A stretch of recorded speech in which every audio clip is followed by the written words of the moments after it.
Hey friends, Josh here, founder of HR University and certified HR professional. In today's video, you're going to learn what bereavement leave is and what circumstances can lead to bereavement leave. We know that the death of a loved one has far-reaching ramifications. Obviously, there's a sense of loss. However, numerous things such as contacting family, arranging services, and so on demand an employee's time and attention. Bereavement leave is intended to give employees time away from work to focus and concentrate on these issues as well as their own grief. Many, but not all businesses will provide a specified amount of paid time off in the event of a loved one's death. And if your company does not have a formal bereavement leave policy, it's important to consider one. But before you start diving in, you should know what bereavement leave means and how current developments are affecting policies and qualifications. In this video, I'll go ahead and explain the detailed concept of bereavement leave and its implications. But before we start, don't miss the opportunity to learn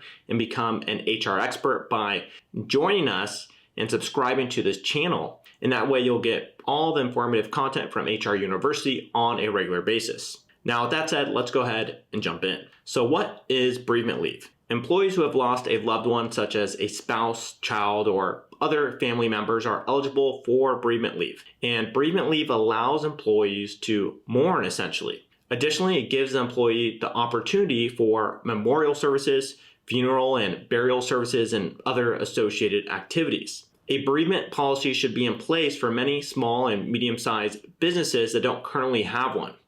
And employees and managers will know what to expect during a difficult period if they have a defined policy with rules that detail the benefits to which they are entitled. It also guarantees that leave is given in a fair and equitable manner. Bereavement leave is not mandated by federal law, and in most states, private employers are not required to give paid bereavement leave. Oregon is a notable exception. Employers with more than 25 employees in Oregon are entitled to up to 2 weeks of bereavement leave per family member based on particular conditions. Some towns and states are considering requiring businesses to provide bereavement leave. A bill in New York that would have provided employees with up to 12 weeks of bereavement leave passed the state House and Senate, but was unfortunately vetoed by the governor. Many unions include provisions for bereavement leave in their collective bargaining agreements. However, as we can see with the trend of employees joining unions, that unions are becoming decreasing in membership opportunities and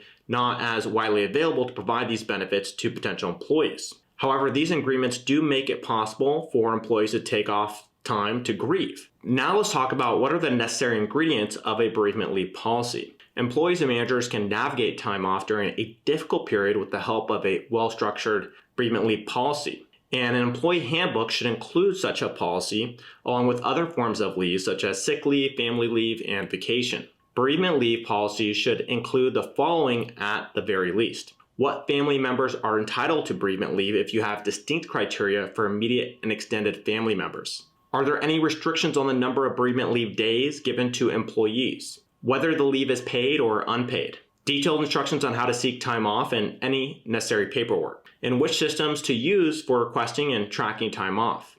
Some people are also concerned about the duration of bereavement leave. So if you're wondering how long bereavement leave usually is, then keep watching. Roughly speaking, there are no hard and fast rules on how long it takes to mourn. The U.S. Bureau of Labor Statistics suggests that direct family members should take at least 3 days of bereavement leave and other family members should take 1 day.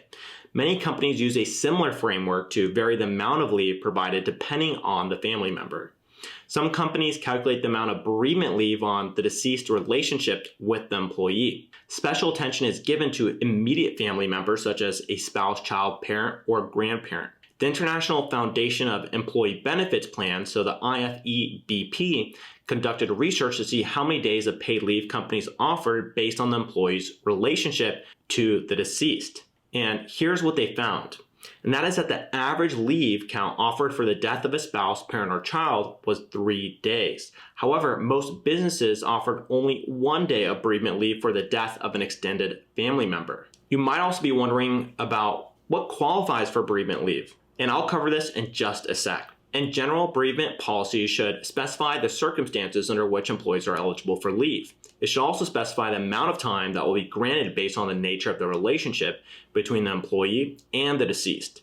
If the employee has any obligations, these should be clearly stated in the job description. Death, as we all know, is often unexpected, and not every employee is able to give advance notice of an impending need for bereavement leave. It's just very unlikely to happen in many circumstances when it comes to death, unfortunately. However, policies require employees to tell their manager or HR as soon as possible after a loss so that leave requests can be discussed and company coverage can be arranged. It's unusual, but the situation might require the proof of bereavement leave. A few companies may ask employees to submit proof that a family member or a loved one has passed before they are granted bereavement leave. An obituary, funeral program, or death certificate are such examples of documents.